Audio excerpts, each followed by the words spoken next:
Hello guys, स्वागत है आप सभी लोग का मारवाक्स चैनल पे। तो चलिए बिना किसी देरी के स्टार्ट करते हैं। तो जैसे जिन को यहाँ पे उसके पनिशमेंट जहाँ पे देनी है ना, केव के अंदर जैसे उसको आइसोलेट करना वहाँ पे लाया जाता है। तो वहाँ पे उसका बड़ा भाई खड़ा होता है। तो जिन अपने बड़े भाई को ग्रीट करता है कि हेलो सीनियर ब्रदर। तो उसका भाई उसे बोलता है कि देखो, अब तुमने जो हरकतें करी है उसकी पनिशमेंट तो तुम्हें लेनी ही पड़ेगी। माना भी यहाँ पे फैमिली हेड यानी हमारे पिताजी नहीं है, पर मैं अभी जो लेसर फैमिली हेड हूँ वो तुम्हें सॉलिटरी कन्फाइनमेंट की सज़ा देता हूँ। तुम्हें कोई दिक्कत है या तुम्हें कुछ कहना है क्या? तो जिन जो रहता है वो बोलने वाला होता है हाँ मुझे कहना है, लेकिन जैसे ही बोलने वाला होता है ऑफ कोर्स वो यूपिंग की तरह देखता है। वो बिल्कुल घूर रहा होता है उसे कि तू कुछ बोल तो सही, मैं बताता हूँ तुझे। तो वो कुछ नहीं बोलता, वो बस अपनी पनिशमेंट रहती है वो एक्सेप्ट कर लेता है। तो उसका भाई बोलता है कि ठीक है, क्रिमिनल को क्या ट्रेनिंग केव में बंद कर दिया जाए। तो उसे पकड़ के केव में बंद करने के लिए ले जाया जा रहा होता है। जब केव के सामने आता है, केव के जब डोर सब खोल लिए जाते हैं, तो फिर जो अपने जिनको रस्सियों से बांधा होता है ना, उसकी मतलब सारी रस्सियाँ खोली जाती है और उसे अंदर जा रहा होता है। तभी अपना जो फैमिली हेड है यहाँ पे, मतलब जिनका बड़ा भाई, वो उसे स्पिरिचुअल सेंस यानी उसके माइंड में बोलता है कि मैंने तुम्हें हर वो सुविधा अंदर कर दिया है जिससे तुम्हें दिक्कत नहीं हो। जिन ये सुन के खुश हो जाता है कि उसका भाई उसके लिए इतना कुछ तो सोचता है। तब हमें हमारे फैमिली हेड का मेंशन नहीं, ऑफिस का सीन दिखाया जाता है, जहाँ पे जो जिनका बड़ा भाई है ना वो बहुत ज़्यादा मतलब घबरा रहा होता है कि छोटा जो है अभी ठीक तो होगा ना। तो वहाँ पे वो भी रहता है, अपना जोपिंग भी रहता है। वो बोल रहा था कि हाँ माय लॉर्ड वो सही होंगे, इतनी प्रॉब्लम की बात नहीं है। फैमिली हेड बोलते हैं कि अरे तुम्हें पता नहीं है यार, अभी तक उसने तो फुल रिकवरी भी नहीं करी होगी और अभी हमने सॉलिटरी कन्फाइनमेंट में डाल दिया। तो जो योपिंग होता है वो बोलता है कि आपको ज़्यादा चिंता करने की ज़रूरत नहीं है, वो मरने वाले कहीं नहीं है और इतनी ज़्यादा कहीं उनको इतनी ज़्यादा कोई चोट नहीं लगी हुई थी। ये तो कुछ ऐसा था कि कोई मतलब बहुत ईजली हील मतलब रिकवर कर सकता है। तो फैमिली हेड बोलते हैं अरे यार तुम्हें पता नहीं है, जब वो बच्चा था तो बहुत ज़्यादा कमज़ोर था, अगर कोई इसे धक्का भी दे दे तो वो बहुत ज़्यादा मतलब नाजुक सा था। तो योपिंग जो होता है वो बोलता है कि अच्छा ये तो आपको याद है, पर आपको ये नहीं पता कि उन्होंने कितनी सारा मेडिकल पिल्स और मेडिकल हर्ब्स खाई हुई हैं। अगर आज उसको देखा जाए ना तो पूरा रूम भर जाए इतना जिन्होंने कंज्यूम किया। और आखिरी साल की बात आप भूल गए जब उन्होंने एक 100 ईयर की ओल्ड जिनसिंग को खा लिया था। तो जो फैमिली हेड होते हैं वो मतलब उसको रोकते हुए बोलते हैं कि अच्छा ठीक है हम अब इसके ऊपर बात नहीं करेंगे। तो योपिंग बोलता है कि अच्छा तो आप ये भूल गए कि हेड फिजिशियन जो थे वो बस थर्ड यंग मास्टर के पेट को चीर के वो निकालने ही वाले थे। तो बोलता है अच्छा ठीक है भाई, बस हो गया, बंद कर, अब हम इसके ऊपर बात नहीं करते हैं।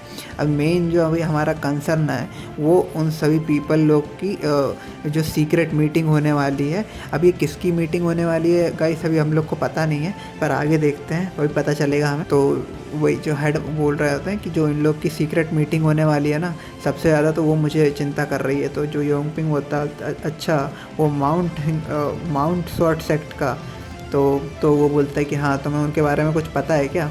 तो जो योपिंग होता है वो बोलता है कि मैंने कुछ आदमियों को लगा तो दिया है जैसे मुझे पता चलता है, और अभी मैं आपको बता दूंगा। तो हेड बोलते हैं कि अपने संघाई प्रोविंस में सबको बोल दो कि हर चीज़ के लिए प्रिपेयर रहें, किसी भी चीज़ के लिए, क्योंकि माउंट हैंग स्वॉर्ड सेक्ट से कुछ भी मतलब हो सकता है, उनके मतलब अपने खिलाफ कुछ भी षड्यंत्र रच सकता है। तभी हमारा सीन शिफ्ट होता है जिन की तरफ, जहाँ हमें उसका केव दिखाया जाता है, जहाँ की हर वो चीज़ दी रहती है, सोने के लिए बिस्तर, चाय, पानी, सारे के सारे टूल्स, हर वो चीज़। अब वो वहाँ पे स्पेयर टेक्निक से प्रैक्टिस कर रहा होता है अपने सिस्टम की हेल्प से। तब वो प्रैक्टिस करते करते ना जब कर रहा होता है तो उसका जो है एक मतलब उसको लेवल अप होता है उसका, ठीक है। जैसे उसका स्ट्रेंथ, स्टेमिना और एजिलिटी जो है ना रेज हो जाती है 1 से। तो जिन सोचता है कि अच्छा ये भी ऐसा भी अपने स्टैट्स को इंक्रीज़ कर सकते थे, ये तो मुझे पता ही नहीं था भाई। और तब वो थोड़ा सा मतलब प्रैक्टिस कर रहा होता है तो थक जाता है। अब थकते हुए बैठ के सोचता है कि अगर मुझे ये पता होता कि ये जगह इतनी ज़्यादा सही है तब तो मैं और दिन रुकने के लिए बोल देता, पर मुझे तो ऐसा लगा था कि अंडर का खंडर होगा जहाँ मुझे डाल दिया जाएगा। तभी उससे सिस्टम की तरफ से एक अलर्ट आता है कि आपको है ना बहुत ज़्यादा फटीग और भूख लगी हुई है, तो आपको है ना पहले खाना खाना चाहिए और बॉडी को रिकवर करने देना चाहिए। तो वो बोल रहा था हाँ बात तो सही बोल रहा है सिस्टम भी। तब उसे याद आता है कि वो यहाँ पे जब आ रहा था ना तो उसने कुछ ग्रीन पिल जो है वो रख ली थी। तभी वो समन करता है ग्रीन पिल को, तो सिस्टम उसके हाथ में दे देता है एक ग्रीन पिल। तब वो बोलता है कि अरे यार ये आदमी भी खा सकता है क्या इस चीज़ को, ये तो गॉब्लिन की टट्टी जैसी बदबू आ रही है इसमें से।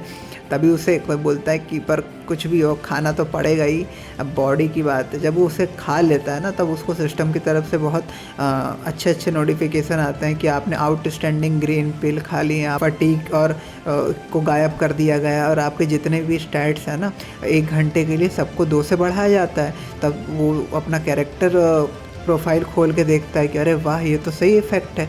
तब वो बहुत सारे ग्रीन पिल को समन करता है, पूरा का पूरा पॉटी समन कर लेता है और पेट भर के खाने लगता है। तब वो जब पेट भर के खा लेता है ना तब उसे आता नोटिफिकेशन कि आपने बहुत सारे पिल्स को खा लिए हैं पर आपको कोई भी इफ़ेक्ट नहीं होगा, और आपने इतना सारा खा लिया तो पहले आप है ना बहुत ज़्यादा आलसी आलसी फील करोगे और आपको सोना पड़ेगा, और इसके इतना ज़्यादा खा लेने के कारण आपको 1 घंटे तक आप मूव नहीं कर पाओगे। ये भी भाई ठीक है कोई दिक्कत नहीं। फिर थोड़ा सा रेस्ट करने के बाद वो वापस से प्रैक्टिस करने लगता है। तो जब वो प्रैक्टिस कर करके सबसे पहले उसकी जो स्पीयर टेक्निक होती है वो जो स्पीयर टेक्निक होती है ना वो 3rd पे रहती है, फिर 2nd पे जाती है, फिर 1st पे जाती है। अब एक और चीज़, जैसे जैसे वो प्रैक्टिस करके अपना लेवल बढ़ा रहा है ना तो जो ट्रेनिंग का लेवल है उसकी डिफ़िकल्टी भी बढ़ जाती है। तो अब वो बार बार फेल भी हो रहा होता है। अब फेल होता है तो ये भी इरिटेट हो गया कि भाई ये क्या हो रहा है, मैं फेल कैसे हो रहा हूँ, ये इतना ज़्यादा टफ कैसी होती जा रही है ट्रेनिंग, इसमें प्रॉब्लम क्या है। फिर इसके बाद क्या होता है, वो सोचता है कि अगर मैं तेज़ नहीं तो धीरे धीरे करके देखता हूँ इस ट्रेनिंग को, धीरे धीरे परफॉर्म करके देखता हूँ, हो सकता हूँ मैं सक्सेसफुल हो जाऊँ। तब वो क्या धीरे धीरे स्टार्ट करता है और स्पेयर की बहुत सारे फॉर्म्स को ट्राई करता है, जैसे thrust of the lone dragon, 12 of the black iron, return of the spare, strike of the divine ruler, और ऐसे करके बहुत सारे फॉर्म को ट्राई करता है और आखिरी में एक और फॉर्म ट्राई करता है, पेयर्स ऑफ द हेवन। ठीक है, फिर जब वो ये ट्राई कर लेता है ना तब उसको नोटिफिकेशन आता है कि आपकी जो फुटवर्क टेक्निक है ना उसका भी लेवल बढ़ गया। तो ये सोचता है क्या मैं तो स्पेयर टेक्निक ट्राई कर रहा हूँ तो फुटवर्क का लेवल कैसे बढ़ गया।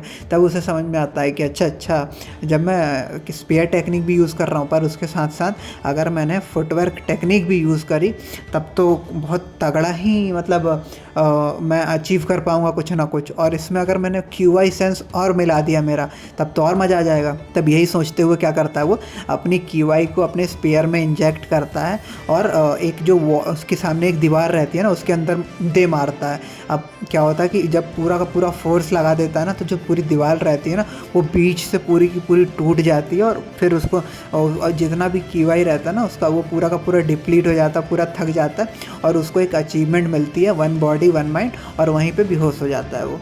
अब इसके आगे क्या होगा वो हम देखेंगे नेक्स्ट एपिसोड में। सो अगर आप लोगों ने यहाँ तक वीडियो को देख लिया है तो जल्दी से वीडियो को लाइक और चैनल को सब्सक्राइब कर लीजिए, जिससे आपको नेक्स्ट वीडियो की नोटिफिकेशन सबसे पहले मिल जाएगी। तब तक के लिए take care, bye bye, stay tuned with our channel.